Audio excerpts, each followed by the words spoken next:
Well, look who's finally back.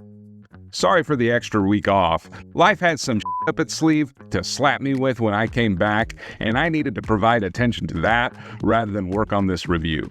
So I appreciate your, and especially Mayo Tango 1317's patience as I got my shit together enough to watch and review this story.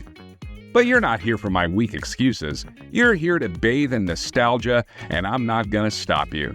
So let's get outside the Time Lord's sphere of influence and get stranded at the edge of the universe with the last surviving humans again, and let's watch and review Frontios. Subscribe, or Turlough will froth at the mouth while screaming about his repressed ancestral memories.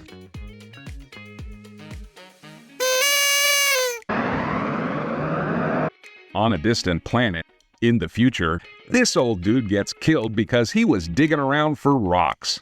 But this general guy decides he don't want nobody poking around about it, so he closes the research area. Which, I guess, yeah, science. Elsewhere, the Doctor is dicking around with hats on the TARDIS when Turlough sees that they've drifted past the time parameters and landed where the last surviving humans fled after the Earth hit the Sun. The Doctor wants to leave, but a meteor storm drags the TARDIS down to the planet. The Doctor immediately starts helping the injured with the Chief Science Officer. Tegan, Turlough, and the science dude's daughter set off to go get a vat of green goo that will help them get more light. They're sort of like those glow sticks that you give kids at Halloween, except they explode if you shake them. Turlough immediately spills some of it. Fuck's sake, Turlough. But also ends up knocking one dude out with it later. Holy shit, Turlough, if the thing is so heavy you can knock somebody out with it, why are you letting the girls carry it around? They didn't teach you chivalry on Tryon? Range, the science guy, names in the future suck, explains the goings-on around here. You see, around 40 years ago, the humans crash-landed on this planet. And that broke all their technology, and they started running out of food. And now they think some enemy is pounding them with asteroids, and that's kind of getting in the way of their progress.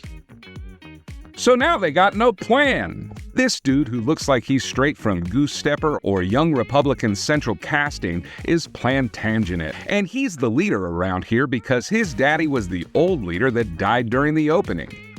Nepotism never ends, my friends.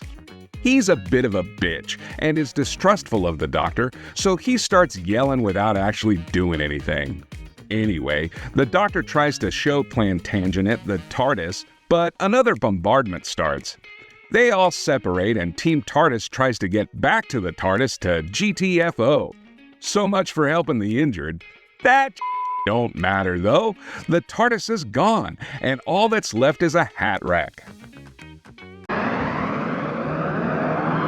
Turlough uses it as leverage against the leaders that want to go ahead and kill the Doctor, because I guess hat racks don't exist in the future. The Doctor and Turlough use it to make the morons of Frontios open the research room, so they can look at whatever rocks they were studying. The rocks, Hank! No, they're minerals! Plantagenet is gonna attack Turlough, but he goes ahead and has a heart attack instead. Meanwhile, Range leaves a drawer open, and because Tegan is a bit of a nosy bitch, she finds an envelope labeled Death's Unaccountable. Then the Doctor runs in to save Plantagenet with a makeshift defibrillator. So now they kinda have to trust him. Elsewhere, Turlough figures out how to use the pulley system to go down to where the rocks, They're minerals. You can go fuck yourself. were being studied. So he and Science Girl check it out. A bit later, the Doctor and Range go down there too. Plantagenet gets sucked into the ground, and Tegan uses the opportunity to escape from the asshole general who's pissed that she knows about the Death's Unaccountable envelope, and guess where she goes? Well, good. Now everyone that matters is down the hole. We took the long way round, but now maybe something can finally fucking happen. Turlough, who's been having weird flashbacks, comes running out of the tunnels to the Doctor screaming Tractators. Potatoes! No, I said Tractators. Pay attention, Samwise. And the Tractators, which are kind of like the slugs from Dot and Bubble but way more awesome, have put the Doctor and Science Girl in some kind of psychic tractor beam. It's fine though, because Tegan just throws her glow stick down, and that makes them break their bungee gum. バンジーガムはガムとゴム両方の性質を合わせ持つ Look at these weirdos run away with their little arms. Tegan gets Science Girl to her dad, while the Doctor bowls with the Tractators as the pins and throws more goo at them. Turlough reveals through mouth froth that the Tractators once were a problem on Tryon. On the surface, some useless rebellion bullshit happens that goes absolutely nowhere and doesn't matter at all. Anyway, turns out getting sucked into the ground doesn't mean you're dead. The Tractators use humans to power their machines for, I don't know, excavation, I guess. So now Plantagenet gets to be their new dig dug. The military decides they're going to go and look for him in the tunnels. Jesus Christ, guys, stay in the tunnels or don't. This back and forth is getting tedious. And Turlough decides that he's had enough of being a big old pussy and goes down too. The Doctor and Tegan make it to the main room where Plantagenet and the one Tractator that can talk is. Also, Plantagenet's daddy is now a weird version of Thomas the Train. That one Tractator that can talk, Gravis, knows the Doctor by reputation.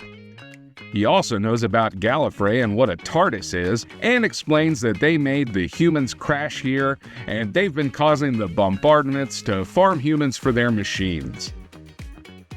Over here, the Tractators start pulling everyone in the caves, basically with their little beams, but turns out humans can just punch them in the gut and beat the out of them, and the Tractators are helpless against it.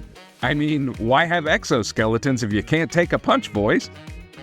They hook Plantagenet up to the excavator, all the humans run in, and the Doctor shocks Gravis with a makeshift alternator. They get the young Republican out of the machine, but then the general guy gets, I guess, sucked into it by the wire things. So he's the new dig dug. Turlough and Plantagenet tell the Doctor the goal is for these tunnels to act as a steering wheel, so the Tractators can steer it through space and infect other planets. Then they find the walls of the TARDIS have integrated into the cave walls, and all of a sudden Turlough remembers that the Tractators are not dangerous without the Gravis. So they need to end his ass, and then everything will be fine. The Doctor tricks Gravis, who wants to steal the TARDIS now, into psychically bringing the TARDIS back together. This separates him from the other Tractators, so he takes a nap on the TARDIS controls. Then the Doctor drops him off on some isolated planet where he can't bother anyone. The Doctor gives the people of Frontios his hat rack and tells them not to talk about all of this so the Time Lords don't find out. The end. Holy sh**. Wow. What an absolute convoluted mess of a story that was. But before we talk about that, let's talk about the things that I liked. This was a good story for Turlough. As a companion, Turlough had a lot of potential. Originally, the Black Guardian had used him to try and kill the Doctor, and that was fun and interesting. But once that was done, or even while they were trying to figure out when they were going to end that story, Turlough never got much to do except get caught and tied up all the time. Which was a bit of a bummer because, as I mentioned, Turlough checked a lot of my boxes for a more interesting companion in Doctor Who. First, he's not a young woman from whatever era the show is airing in. Second, he isn't from Earth. Third, he was trying to murder the Doctor. And all those things are things that I appreciate, considering the typical trope of using the companion as the audience surrogate is a bit tired, at least for fans that have watched the show for any length of time and no longer need a surrogate to identify with. With as many different species as the Doctor has encountered along the way, it's always nice to see what traveling with the Doctor is like from a fresh perspective. It's the reason why Leela or Jamie top my list of favorite companions. I mean, yes, they're both humans, but they are both far enough outside the conventional thinking of modern morality to be interesting. But Turlough had the ability to surpass both of them by being both an alien with an incredible amount of knowledge and because of his deal with the Black Guardian. But unfortunately, he ended up being pretty underdeveloped, and it was abundantly clear that nobody knew what to do with him past a certain point. But in this story, his past is finally utilized in connection with the overall story that we're watching. His ancestral memories of the Tractators gave a bit of gravitas to the big cockroaches, and Mark Strickson's acting during these scenes ended up being the best thing going in the story. I mean, how many actors are willing to drool uncontrollably on camera for a goofy sci-fi show like this? Good on you, Turlough, at least until you suddenly remembered that the Tractators were not a threat if you isolated their leader. I'll get to that later, but the one thing that I did enjoy throughout this useless waste of a Doctor Who story was your ability to keep me engaged when you went catatonic or were brandishing a hat rack as a weapon. I will say I also appreciated Davison in the story. Normally, I find the Fifth Doctor to be incredibly vanilla and boring. I think Davison is a fine actor and a really nice person. I met him once and he was a super gracious dude, but his doctor had to follow Tom. But hey, it's not impossible to successfully follow a popular doctor. Matt Smith handled it pretty well while making his doctor distinctively different from Tennant. But the Fifth Doctor's stories really suffered from not being very interesting, and the Fifth Doctor's personality wasn't entertaining enough to overcome them. It's certainly not fair to expect the same level of awesome that Tom Baker brought to the table. But if you're going to have a passive and thoughtful Doctor, you need stories that fit that type of personality. But in this story, I really liked his assertiveness and wanting to help the injured and his passive mediator role with the leaders of Frontios. His let's all calm down attitude at least fit this story. Because when there's chaos all around him, he stands out as the calm voice that's needed to fix the situation. It's one of the few times that his calmness worked because a patient voice is required in this story. And it works in allowing Turlough the space to breathe a little bit as a character. Again, it's about to become abundantly clear how much I didn't like this story, but I did appreciate how the writers finally started to figure out how to write Doctor Who around a kinder, gentler, more measured Doctor. Things I didn't like. Oh my god, this story is both so overstuffed and underbaked. Like, to the point of making me want to give up on finishing this review. They make a pretty simple story about a colony of Earthlings being sucked into the ground into a ridiculous mountain of bullshit that nobody cares about. Now, I like the idea of all the politics on a planet with finite resources, complete with infighting, betrayals, and suspicions and superstitions. And I like the weird underground menace. If only Frontios had spice and the Tractators were even bigger versions of cockroaches, we would have had Doctor Who's version of Dune. But unfortunately, Frontios was a boring as Dune. Oh, the colony has a new little dictator as a leader? That sounds like it could be fun. Until he has a heart attack, gets saved, and then gets sucked into the ground only to be saved again and have nothing really important to do in the outcome of this story. This general guy is a total asshole? Could be interesting, except he doesn't really do all, but actively try to sabotage the story from moving forward at every opportunity, until he doesn't, and then ends up as the face of a up Thomas the Train. Science dad and daughter? Going up and down the stairs doesn't exactly qualify as interesting at all. Even this weird-ass rebellion that happened midway through the story goes absolutely nowhere and serves no purpose. Look, the Tractators are supposed to be the interesting part of this story, and you wait until episode 3 to even see them, and they amount to a bunch of bugs with bungee gum. バンジーガムバンジーガムバンジーガムバンジーガムバンジーガム Shut up, Hisoka.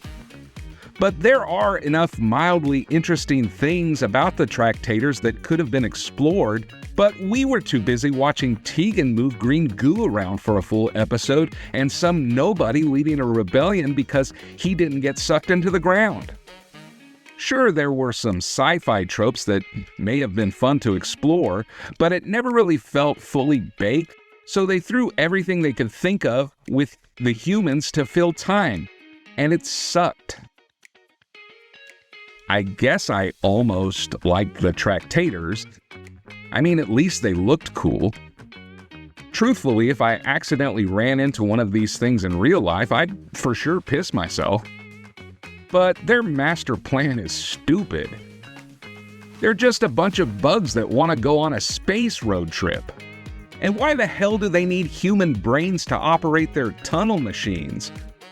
Their psychic antennas were strong enough to drag down an entire colony ship and chuck asteroids at them every afternoon, but they can't push their own dumb machine or move some rocks themselves?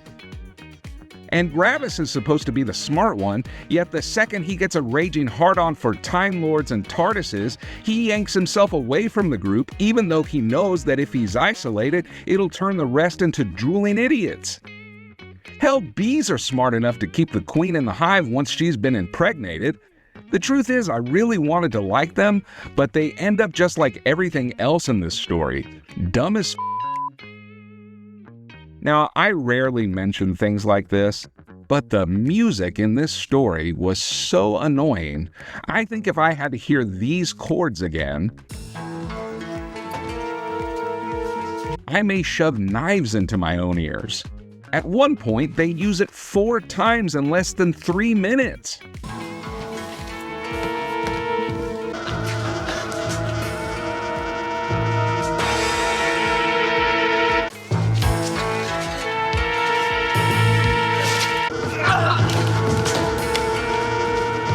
And I hated it each time. Things I didn't understand. I don't understand the defectors and the dude that almost gets sucked into the ground. So this dickhead is one of the general's guards, but once he figures out Plantagenet was sucked into the ground, decides, nah, f*** it. I'ma steal some food and f*** off into the wilderness. The general dude catches him and lets all the other looters steal his shit and beat the f*** out of him. Then, as he's laying there, the ground starts to suck him in. But the doctor distracts the Tractator, and the dude gets up. And then everyone deduces that because he wasn't sucked into the ground, well, he can do anything. I mean, huh? Plus, as I've mentioned, the whole storyline was useless as shit, because they never do a damn thing other than tie up Science Girl. Not that it matters anyway, because she wasn't doing other than guarding the hole in the ground.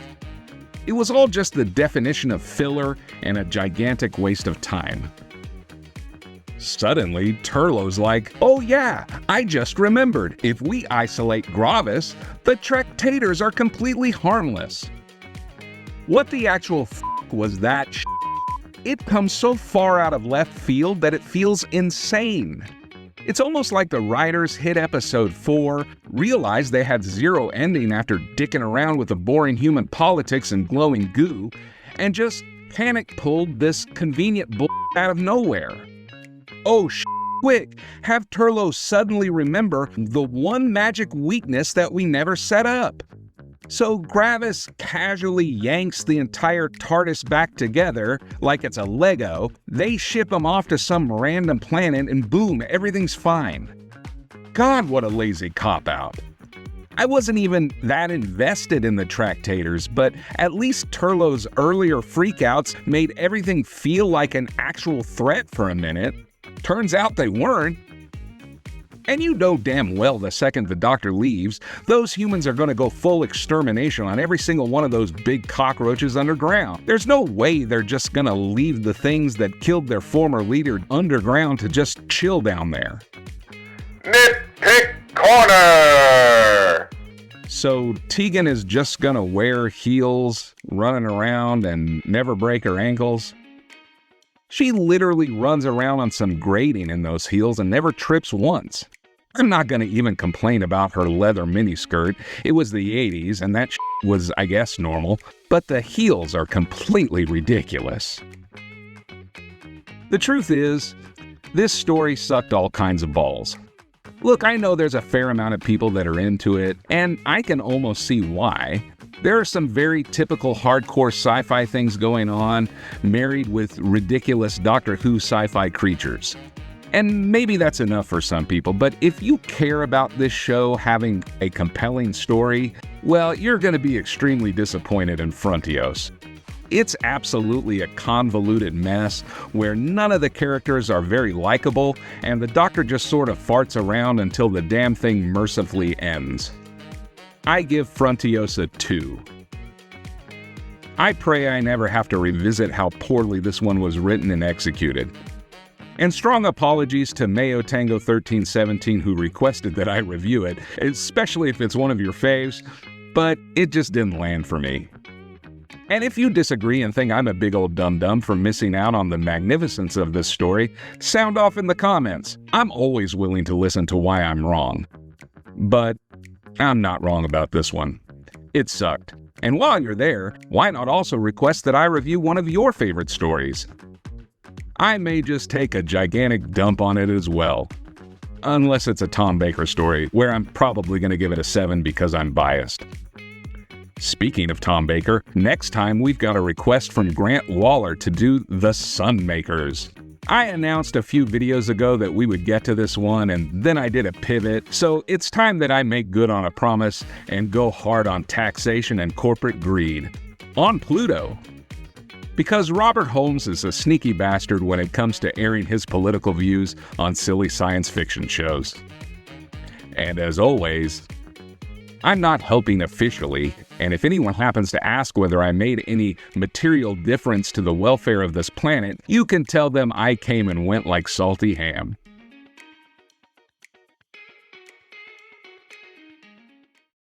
I'm Tractator 2897, and I approve this message.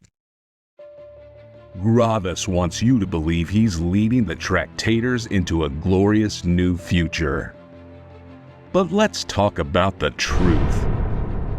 This power-mad cockroach crashed an entire human colony ship, turned innocent people into living batteries, and is literally ripping the whole planet apart just so that he can joyride it across the universe like a bored tween on a Saturday. It's fun to do bad things.